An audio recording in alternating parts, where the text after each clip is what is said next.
Alright guys, welcome to another Doctor Who Big Finish review. This time I shall be taking a look at the second release in the 10th Doctor Adventures range, which is Time Reaver by T. Colgan. First off, as always, we're going to take a look at the box set, and then just to finish off we're going to give our all-round thoughts on this story. First off, if we take a look at the front cover, we've got the 10th Doctor, we've got Donna, we've got this alien thing, and you've got all this weird stuff going on in the background, like all these lasers and all this type of stuff. It's a really nice front cover. We've even got a little bit of a planet in the background. There's a lot of things going on in this front cover, but I quite like it. It makes it look really cool. It looks like they're like coming out of some sort of cogs or something like that. It really fits nicely. Also, this bit here, they've not just gone with the same look as the last audio in Technophobia. Instead of the time vortex being blue, now it is red, and it fits in with the rest of the cover, which overall has this red motif going on here. If we take a look at the spine of this, it just says there Doctor Who Time Reaver, and it says at the bottom there number 2 with a Big Finish logo. And again, you've got a picture of the front cover there again. This audio is 60 minutes long, and the planet which I was talking about earlier, it is the planet Calibris.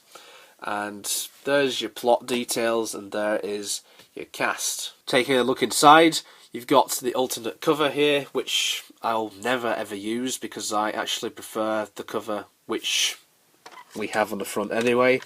And inside that you've got some information about the other 2 stories which have come out, which are Technophobia and Death and the Queen. There's also advertisement for Doctor Who magazine, and here we have the disc, and if you just pop the disc out, it has an advertisement for the Diary of River Song. On to my thoughts on Time Reaver now, and after the brilliance of Technophobia, part of me was actually expecting this story to fall flat on its ass. Thankfully I was wrong. In some ways, Time Reaver is actually better than Technophobia, or at least equal in my estimations. It's a futuristic story which reminds me a lot of other episodes like Gridlock. This is a good way to follow on from Technophobia. As per usual, the leads are brilliant. David Tennant in particular is far better here than how he was in Technophobia. Not that there was anything wrong with his performance in Technophobia, but I prefer his performance in this.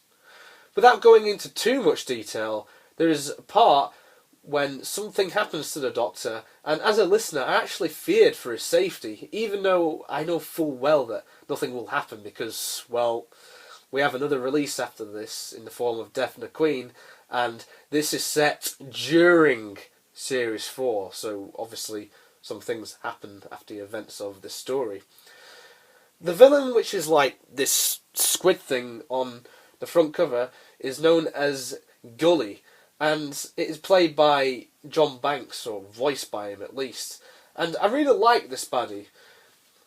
We once again have this really strong supporting cast. It seems that Big Finish really went all out with this first lot of 10th Doctor audio adventures. One of the standouts here was Cora, played by Sabrina Bartlett. Finally, some of you are actually wondering what the hell is a Time Reaver. Well, all I'll say is that it's a weapon that could have devastating effects which are prolonged on a person if they are in pain. It's actually quite a smart idea, and I hope that they bring this concept back in another story in the future. Big Finish even have the option to use it again with one of the classic Doctors, as the 10th Doctor mentions that he's already familiar with the Time Reavers.